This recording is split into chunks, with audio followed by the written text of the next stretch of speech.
Hello my darling, it's Chanel and welcome to a new vlog. So today we are going to be doing Up Next, where I choose a book I love and then let Goodreads or Fable decide what I read next based on that. Before I get into it, my energy is a bit off because I suffered an unfortunate event this morning. So I kept only one physical reminder of my childhood, and that was my teddy bear Woody. And even though I soaked him with my tears as a little girl, he was in really good condition. And he's been with me for all of my years, as he was a giant source of comfort to me as a kid. And then this morning, while I was meditating, I had a candle burning and Woody fell into it. And he did not get away unscathed. And it made me really fucking sad. I actually cried this morning. Oh, it makes me so fucking sad. I don't think this can be fixed. I'm pretty sure. Yeah, I'm sort of okay now. Like I said, I meditated on it and everything. I had to really calm myself down because, yeah. I think what I'm going to do, my best friend Kate gave me a great idea, and that was to make an eye patch, crochet an eye patch for him, because yeah, it breaks my fucking heart every time I look. It makes me so sad. Like I said, this is all I decided to keep from that really lonely and sad time of my life, because he was there for me in my times of darkness. And yeah, I'm so angry at myself because it's my fault. I put him in a distance where if he fell, he would fall into a flame, and that's what happened. So yeah, I'm a little bit shooketh still, still a bit upset. I'll be fine. It's just very jarring, you know? Yeah, so I think I'll make him a heart patch, like a Care Bear patch. Poor Woody. Just gotta shake it off.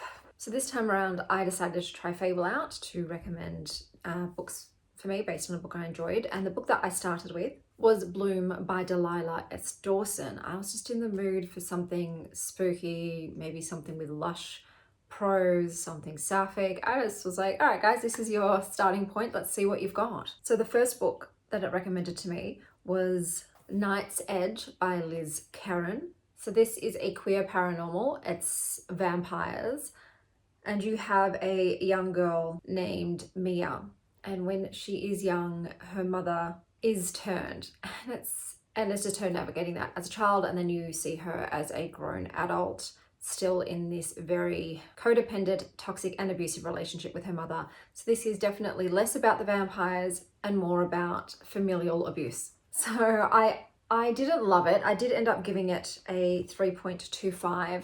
It was fine. It was readable, easy to read.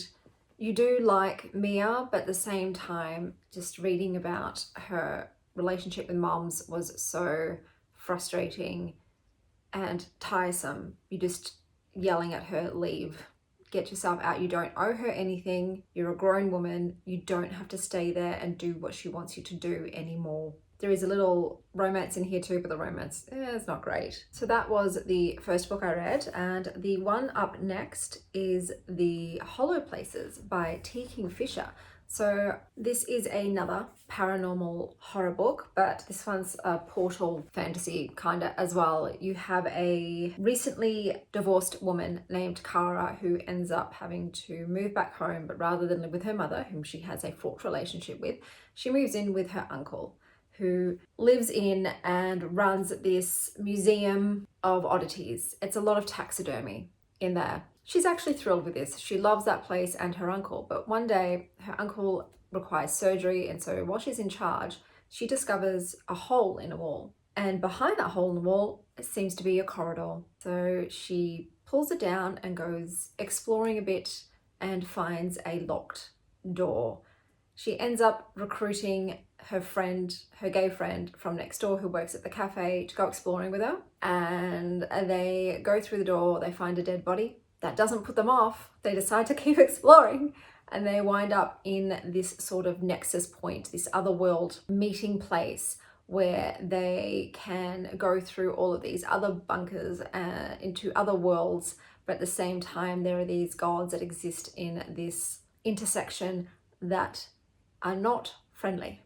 They're very kind of eldritch in their nature and super creepy, And I was reading this at nighttime and I had to stop because I have a very hyperactive imagination and I did not want to go to bed with those thoughts in my head. So it is delivering on the creepy factor. There is some just, yeah, bone-chilling visuals. But the thing that is killing me is these two people, Kara and her friend. Why they, like, when they decide to go exploring, they don't even pack a backpack with supplies, okay? They just go on foot and they know very quickly that they're not on Earth anymore, that this is a portal to Narnia, so to speak, and yet they continue on, and I just don't understand that whatsoever. So yeah, the characters' motivations are confusing to me and they're making choices I wouldn't make, and that does like annoy me a little bit. So I'm like, okay, they're not being super logical, but it is a horror book and obviously logical people would go no further than the dead body in the room, let's be real. So then there would be no book. So I'm just suspending my disbelief in terms of human character and going along for the ride. So far so good. It's got T. Kingfisher's regular like undercurrent of humor in there. It's easy to read. It is feeling a bit long in the tooth. I felt like there were some bits that could have been condensed and cut down, but at the moment it's feeling maybe like a 3.5-star book. We shall finish it today in the daylight. And then I'll go on to the next read. Today, my kids are going to their dad's, so they're still sick, so they're staying home, but I'm finally getting that break after having them for almost an entire month. So I'm going to go to that secondhand bookstore and see if I can offload some of the books that I don't want.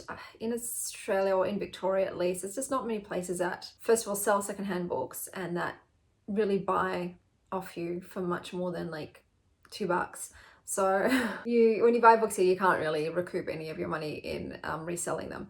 But I'm just going to see what they will take. The rest I will give to friends and family. I will put in little libraries, and I might keep some for another future book giveaway, ones I think people might want. So that's on the agenda today. We'll also hit up a cafe. Haven't been in a while because I've been playing nursemaid. But yeah, so I'm just doing 3 books per vlog now for most vlogs. Sometimes I might steer away from that, but yeah, I've condensed it down just so that I'm not filming as much per little vlog, and I can just get it done and uploaded and not be stressing. But I'll see you when I get back and I've read more of the Hollow Places.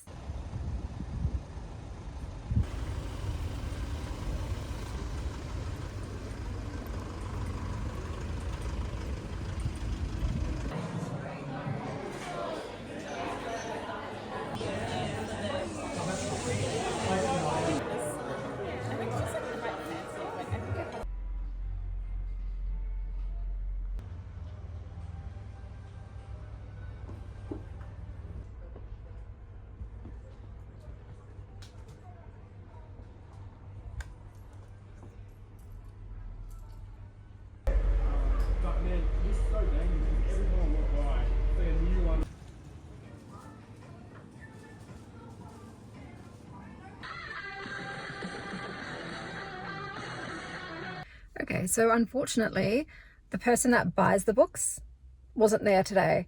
And because this bookstore is just so far away from me, I won't be going back. So the bookstore itself, really gorgeous, lovely. Didn't sell any books today. I might try and email another bookstore, see if they're interested in any of the books. But otherwise, lunch was yum. Still had a nice time browsing. Didn't buy anything. I thought I'd buy stuff from whichever bookstore was buying my books, so that way it's like cancels out. Okay, so I just finished reading The Hollow Places. Look, they were making decisions I would not make. If you end up unknowingly wandering into a portal to a hell world, a hell dimension, and you manage to make it out, and then weird shit still keeps happening, would you not either burn the place down or get the fuck out of Dodge? You know, so I couldn't accept that she's just staying there. She's continued to stay there. There was a crazy scene with taxidermy in it. I'd say most of this is also a story about a divorced woman and her friendship with a gay man. That was like the sweetest part of the book, as well as this moment with the taxidermied deer named Prince and the best sidekick ever, Bo, the grumpy cat. Bo, you're a real one. I've decided to give it 3.5 stars. There's a moment where she finds a Bible that's been written in by some of these people who also stumbled into the hollow places, and her reading the journals of what they experienced kind of also reminded me of Annihilation by Jeff Vandermeer. So I think maybe if you like that, but more horror-leaning portal fantasy kind of, you'd probably enjoy this. Yeah, so I'm going to give it 3.5 stars. It was fine. It did creep me out. It was creepy, but I just kept going, leave, just get out of there, set it on fire or go. I know they were unsure if they set it on fire, if it would just allow the willows into their world, so fair enough, but just like, yeah, fill that goddamn corridor up with concrete, put like steel wall all against it, and then you can relax kind of. But yeah, 3.5 stars. The next book that I'm going to read is Into the Drowning Deep. I'm kind of regretting now doing horror. It's like, thank God it's sunny during the day. I definitely will not be reading these once the sun goes down, especially now that my kids aren't home. So yeah, it's like, this is what I got for choosing Bloom. But I thought Bloom wasn't too bad. Bloom was like murder horror, and this is, yeah, paranormal. The last one was, you know, paranormal, freaky dicky horror, which, look, I normally don't mind, but yeah, it's like people are choosing to go into the haunted house and then stay in the haunted house, and I will never understand that. So I will touch base with you guys once I have read Into the Drowning Deep.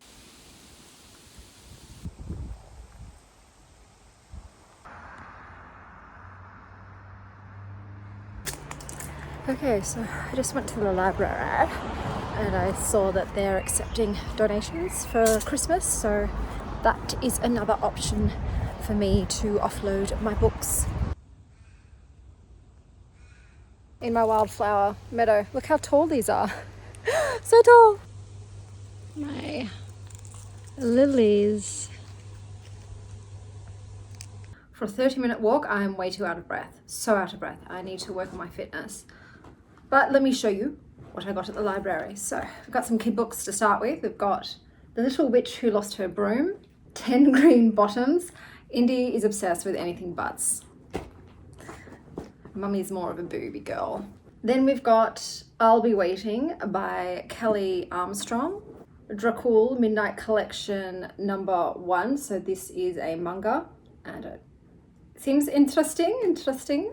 And then we've got Cult Classic by Sloane Crosley. So that's what I picked up this round. If you want to make a cat happy, just throw a crumpled up towel on the ground. Kitties. Okay, so I will change the view now. Bluebell, no! It's okay. She likes sitting on the table that I've got the tripod on. So I have started Into the Drowning Deep. It opens up with a bit of a historical accounting of an expedition undertaken by oh my God, what's the word? People who make movies, like a movie studio. And they were filming a mockumentary about mermaids in the Mariana Trench. So they went out on the ships to film and everyone died. There were no bodies, but there was footage. And the studio just said that it was special effects, but we know it's not, because it happened again on a millionaire's yacht. Everyone died. So it seems that mermaids are very much real, but most of the world is in denial of it. However, the sister of one of the girls that was originally filming the mockumentary, she's now a marine biologist, and it seems like she's going to end up going out there. She hasn't yet. We've just opened up to her being fired from her job as a whale watching guide. It is quite violent, the depictions of the mermaids and what they were doing to the people on board. I am enjoying it. It's been a bit of a mixed media in terms of the formats, the stories being told through, which is keeping it interesting. It's a long book though, it's over 400 pages, so we'll be interested to see if it stays captivating the entire time. But yeah, so far so good. We've got some, very dark, murderous mer-people just munching on men and women. So I will be reading that while I go out today. I was this close to not going out. This is sort of my other half day off. I get from Sunday afternoon to Monday afternoon, anywhere from 2 to 4 times a month, child free, and I heavily contemplated just staying home because I'm exhausted after going out yesterday. But because the kids were sick the last 2 weeks, I had them straight, we didn't go out anywhere. So I was like, Chanel, go and adventure while you can, because yes, you're a homebody, it's great to be home, but you were home a lot, babes. You didn't set foot outside your door for a long time. So I am forcing myself out. I'm going to try and take myself out to somewhere fancy for lunch. That's literally what's getting me motivated to leave my house and to spend 2 hours on public transport. The idea of going somewhere with good food. So naturally I'm heading to the CBD and I'll get a lot of reading done on my commute, and then I'll most likely come home and absolutely crash and pick the kids up from school. I did have to go out anyway because I have to do the food shopping. I don't like going food shopping. I know some people enjoy it. I don't like going shopping anywhere unless it's a bookstore. That is legitimately the only place. I even don't like clothes shopping. I do that all online. Thrift stores now have stuff online because I just don't like, it's overstimulating for me, and I don't like doing it. But bookstores is a different thing because for some reason I'm able to just be absorbed in looking at all of the books and zoning out everything that's happening around me. Plus the smell of books is just next level. I'll take you with me and I'll let you know how I'm going with Into the Drowning Deep. I don't think I'll finish it today. I might end up getting probably halfway through, and I'll update you then.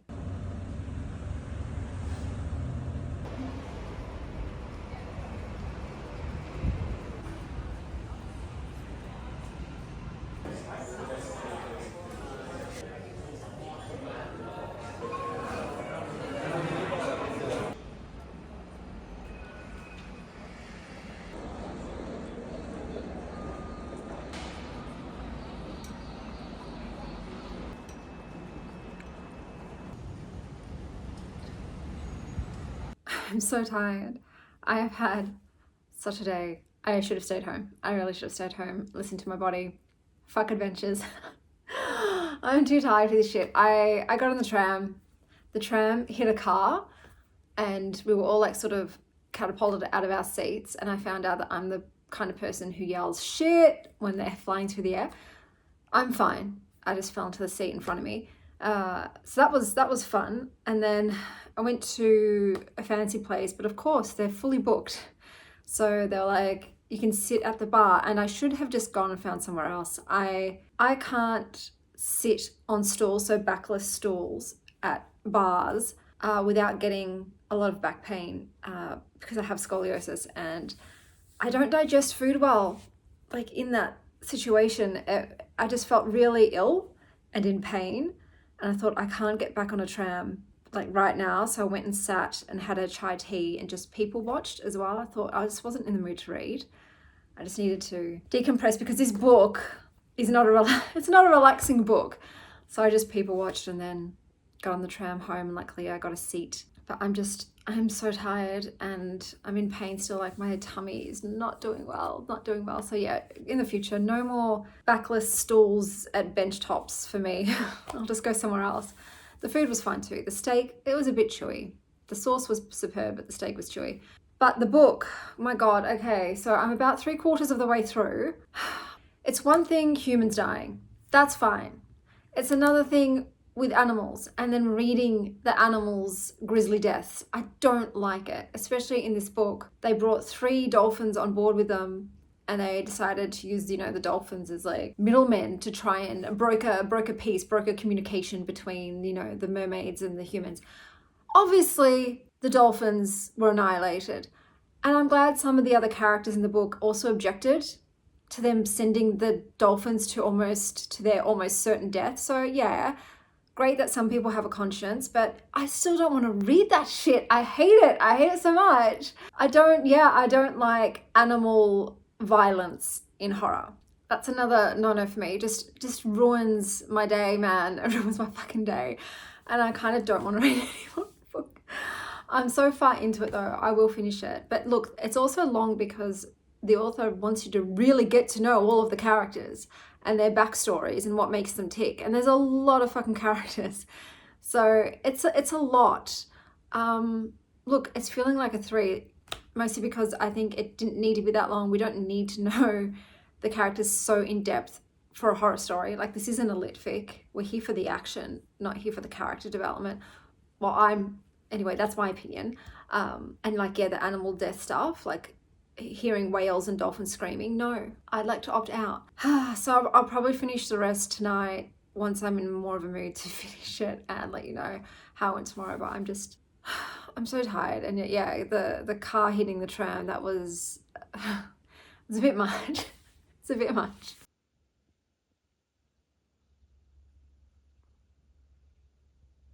Okay guys, so I have finished reading Into the Drowning Deep. For me, this was less about the really fucking cool killer fish people and more about climate change and science, and especially marine biology. There was also a fuck ton of exposition about all of the characters, and I feel like that really slowed down the book. We don't need to know that much history about everybody on board this ship. The absolute plethora of POVs did drag the pacing and made it feel like it really was trying to be a movie.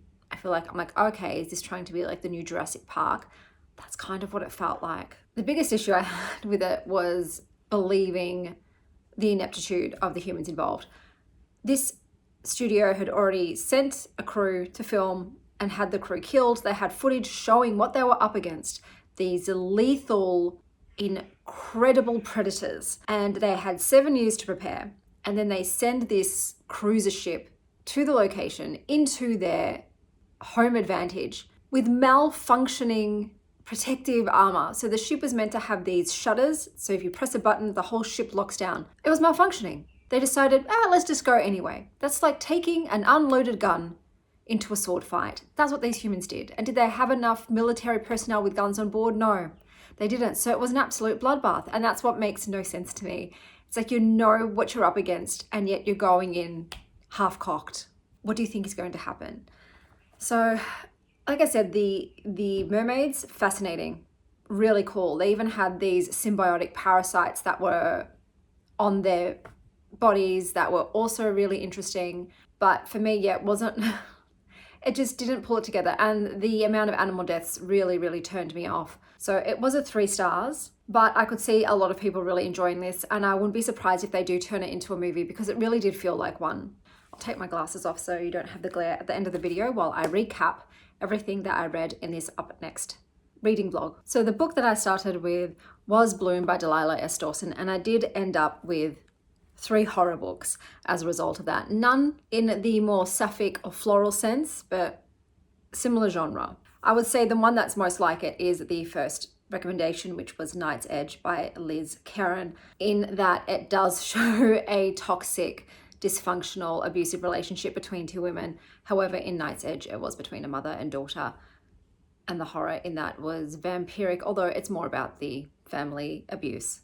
And I gave that book a 3 stars. The next book recommended was The Hollow Places by T. Kingfisher, which was a sort of portal, eldritch horror, this time with healthy family relationships, although the main character was going through a divorce with an absolute douchewad. This also included, I guess, horror of taxidermy and a little bit of body horror as well. But this was my most enjoyable read. It was like Night of the Living Museum, but make it terrifying. Those were the heavy vibes. And I don't think I can ever look at a willow tree the same way again. But that was a 3.5 star read. And then the next book was Into the Drowning Deep by Mira Grant. And this was deep sea homicidal siren horror, which I gave 3 stars. So all the books were good. Obviously the standout being The Hollow Places. None of them were 5 stars like Bloom was, but I still got to read some books I wouldn't have otherwise picked up. Let me know what your last great horror read was down below, and until next time, stay wild, star child.